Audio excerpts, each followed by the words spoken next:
How to fix PS5 controllers showing Xbox buttons.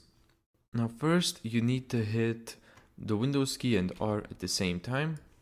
Make sure you type in %local app data % and then click OK. And then you can find the game that you have. So let's do, for example, Valorant, saved, config, Windows client, and then we can see game user settings. So simply then just copy this, it's in the description or in the pinned comment, and paste it here. Then go Ctrl S to save it and just close it.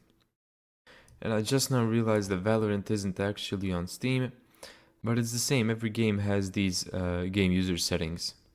Now if that doesn't work, go to Steam, settings, go to the controller, show advanced settings, make sure that enable Steam input for Xbox controllers is disabled. Make sure that this is not enabled as well, and then turn on enable Steam input for generic controllers. And there you go. That's how to fix PS5 controllers showing Xbox buttons. Thank you so much for watching this video. If you found this tutorial helpful, make sure to give it a thumbs up and subscribe. And as always, see you in the next video.